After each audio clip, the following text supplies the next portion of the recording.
서로를 돕기 위해서는 이해해야 한다. 이것은 보기보다 훨씬 심오한 문제다.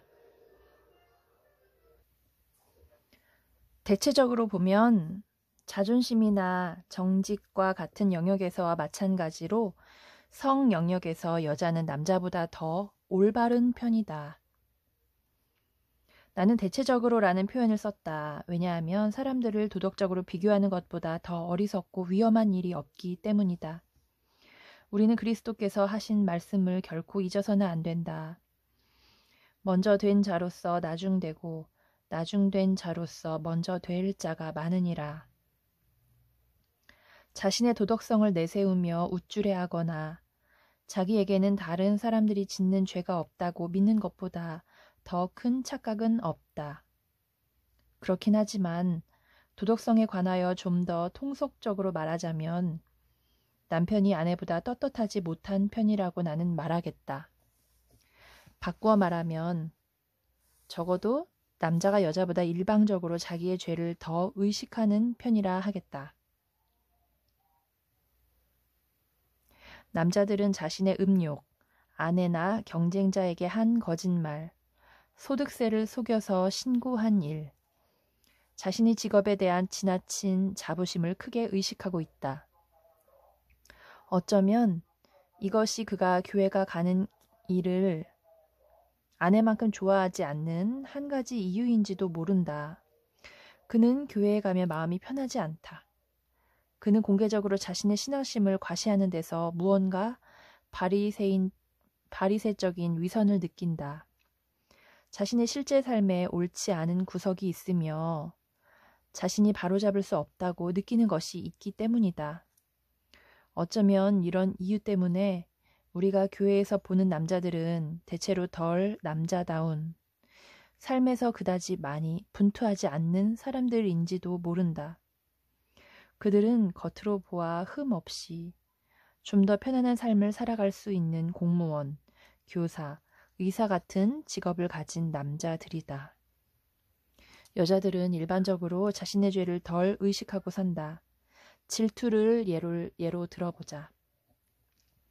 여자는 자기가 질투심에 사로잡혀 있다는 것을 조금도 의식하지 못한 채 지독하게 며느리를 괴롭힐 수 있다.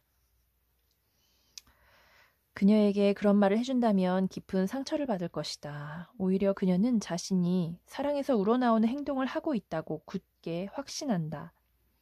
며느리의 결점을 꾸짖고 고치게 하려는 것은 자기 아들에 대한 사랑에서 또한 며느리에 대한 사랑에서 그러는 것이라고 생각하기 때문이다. 그녀는 아들과 며느리가 행복하기를 바란다. 그녀는 털끝만큼도 양심의 가책을 느끼지 않은 채 사랑에 대한 감동적인 설교를 듣고 마음의 도전을 받을 수 있다. 그녀는 며느리에게 품고 있는 적대감과 공격성을 조금도 의식하지 못하고 있지만 며느리는 그녀가 선의로 하는 충고를 매우 못마땅하게 받아들인다. 어쩌면 그래서 많은 여자들이 중대한 죄를 잊은 채 다른 작은 죄들에 대해서만 양심의 가책을 수없이 느끼며 살아가는지도 모른다. 그 결과는 일반적으로 말하면 남편은 실제보다 더 무거운 죄의식의 짐을 지고 살아간다는 것이다. 그가 아내에게 솔직하기가 훨씬 더 어려운 이유는 아내가 더 고결해 보이기 때문인데 아내 자신도 그렇게 여긴다. 아내의 눈에는 자신의 삶이 남편보다 훨씬 더 훌륭해 보인다. 그러니 어떻게 남편을 이해할 수 있겠는가? 남편은 아내가 자신을 경멸하지나 않을까 두려워한다. 그에게는 아내가 도덕법으로 똘똘 뭉친 경찰관처럼 보인다. 비슷한 이유에서 그는 목사나 신부와 이야기하는 것도 어려워한다. 그의 눈에는 그들도 도덕법의 화신으로 보이는 것이다. 그러다 보니 남자는 문화적으로나 사회적으로 자신보다 열등한 여자에게 마음을 열게 된다. 그녀는 아내만큼 존경스럽지는 않지만 함께 있으면 좀 더 자유로워지고 편안함을 느끼게 해준다. 그녀는 그를 존경하고 있는 모습 그대로 인정해주며 심지어 그 자신이 부끄럽게 생각하는 행동까지도 너그럽게 받아준다. 이렇게 해서 많은 간통 사건이 일어난다. 체면이 깎인 정숙한 아내는 그것을 알게 되고는 격렬하게 비난을 퍼붓는다. 여기서 다시 한번 그녀는 자신의 행동이 남편에 대한 사랑에서 나오는 것이라고 확신한다. 하지만 그녀는 부부관계를 갈라놓은 장벽의 마지막 벽돌을 놓고 있을 뿐이다. 도덕적인 관점에서는 미덕의 옷을 입고 있는 이 여자가 옳다. 온 세상이 그녀의 도덕적 정당성을 증언해 줄 것이다. 만일 내가 용기를 내서 남편을 이해하도록 노력해 보라고 제안한다면 그녀는 내가 남편의 편을 들면서 도덕의 반기를 들고 있다고 주장할 것이다.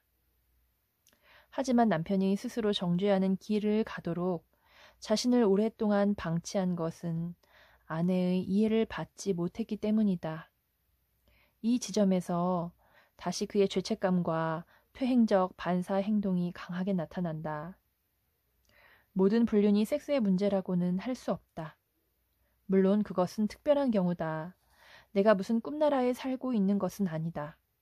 그렇지만 그가 성적인 유혹을 받을 때라도 오만함과 부정직의 경우에서처럼 자신의 있는 모습 그대로 그의 비참한 신세를 그대로 이해받고 용납받는다고 느낄 때에만 도움을 받을 수 있다. 그러한 너그러운 용납은 그의 입장에서는 하나님의 자비가 나타나는 것이다.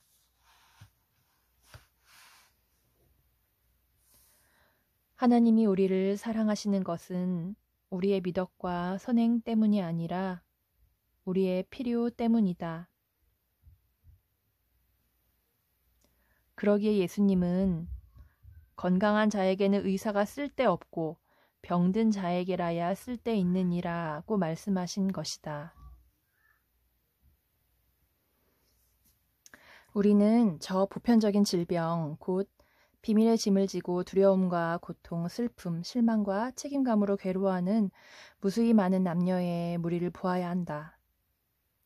그들이 얼마나 비참할 정도로 외로움을 느끼고 있는지 이해해야 한다.